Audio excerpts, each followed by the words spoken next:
Hi guys, my name is Kaylaa.brianne. If you're new here, welcome back for another video. And today I'm talking about how to be okay with being alone. But quickly, I just want to say I'm getting my posting schedule together. I know I usually post on Mondays.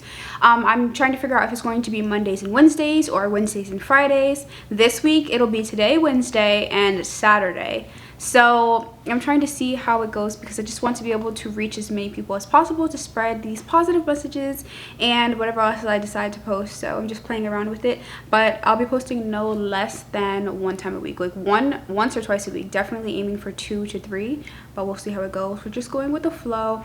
Either way, I'm having fun just making these videos and expressing myself.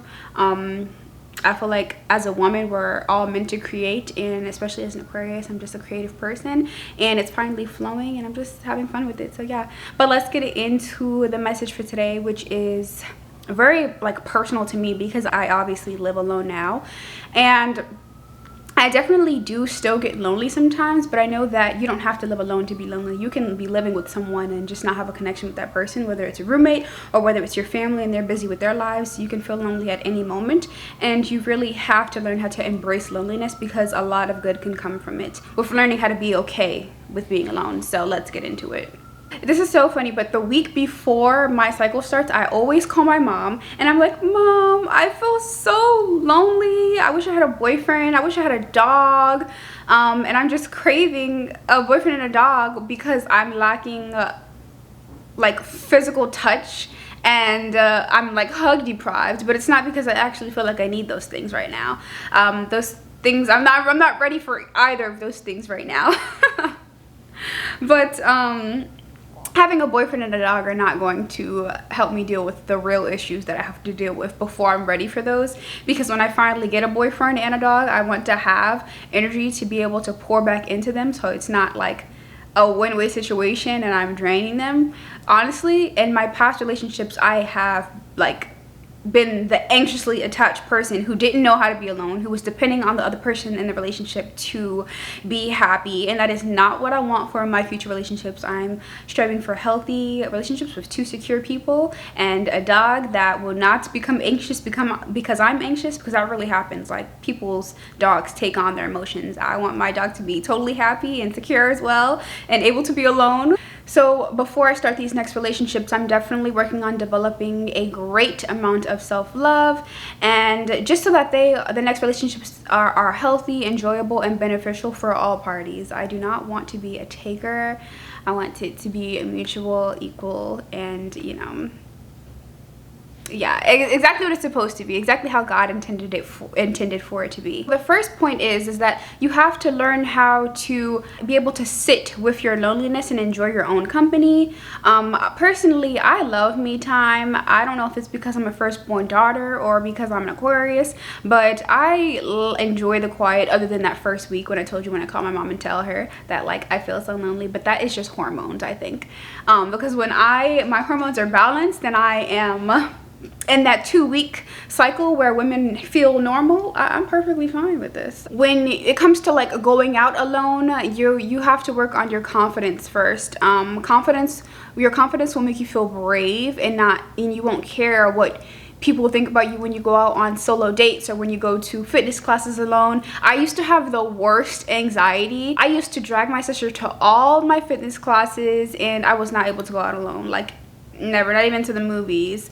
I had to force myself to get into doing that, but now it comes easy to me.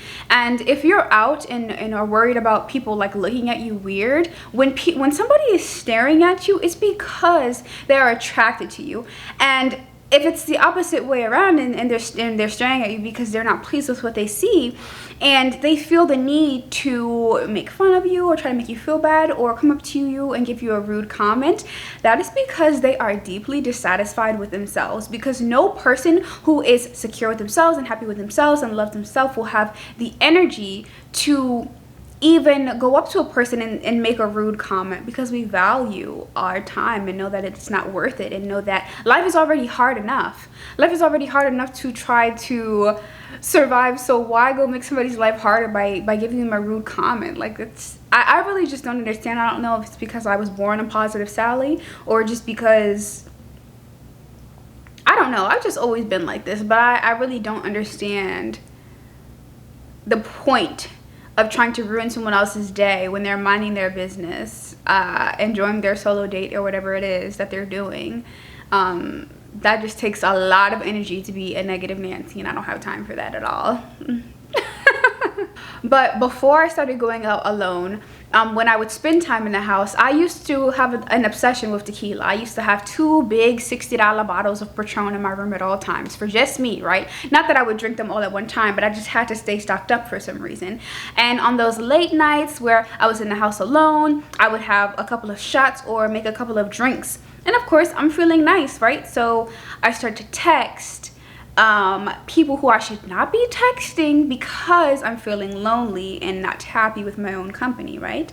And in the morning I wake up and I totally regret it. I feel like maybe we've all been there once or twice. I can attest that I definitely have been there a couple of times. You're only reaching out to these people who you know you're not supposed to be talking to, who have either done you wrong or just don't deserve your time because you're feeling lonely.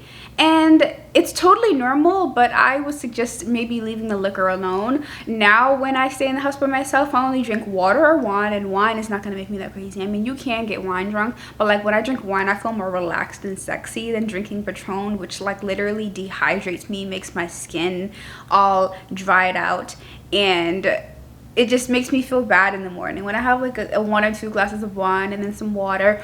Or these Desoy drinks I found in Target. It's like Desoy Rosé. It's called a non-alcoholic aperitif, and it has adaptogenics in it like lion's mane and saffron, which are just mood boosters, which will make your, you know, just make you a little bit happier, make you feel a little bit more sociable. Even though you're inside, I feel like it's good to practice while you're inside so that when you go out, it'll be a little bit more natural and you won't be so like looking around worried about what people are thinking about you, or just like scrolling on your phone the whole time.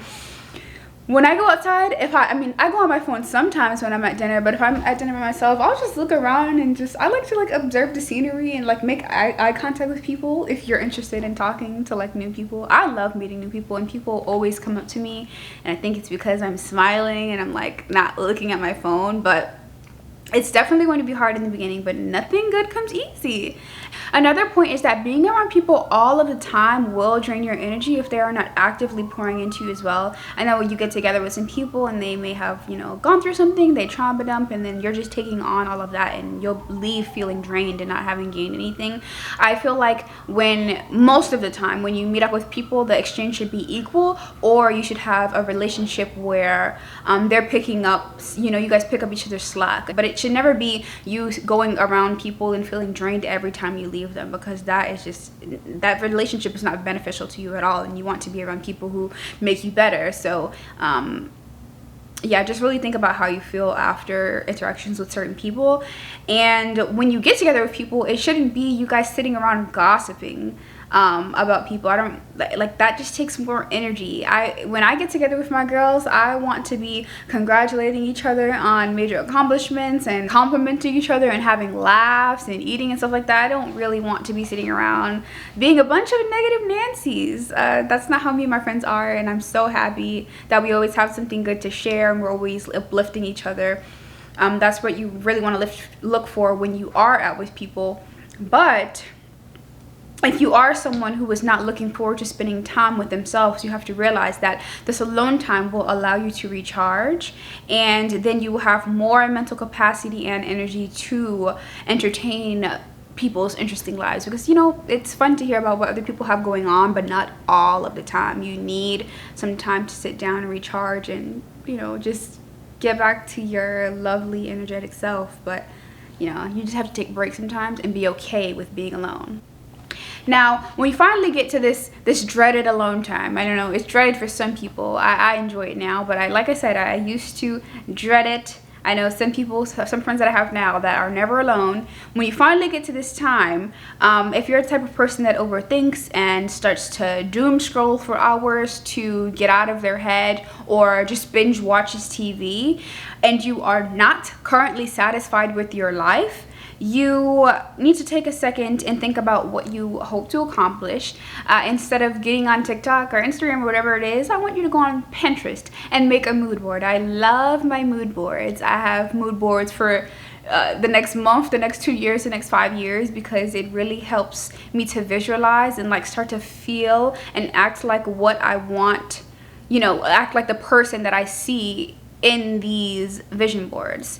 And a good question to ask yourself is, the person that you see in these vision boards, or whoever you see yourself being in the future, do you think that in order to get there they sat and scrolled all day and watched TV all day? Because the hard answer is no. And you know that, because nothing good comes easy, and if anything is handed to you for free, just know that it's not for free, for real, because you have to think about the intentions of the person or whoever it is that's giving it to you for free. Think about their intentions, trust your intuition, and use discernment when taking something from somebody, because I swear nothing good comes easy. You have to get uncomfortable in order to get to the place where you really want to be. So when I finally get off the phone with my mom after telling her about how lonely I feel and how I want my boyfriend and my dog, I turn on my music and I start dancing, because music lifts my spirits. It's kind of like therapy for me in a way.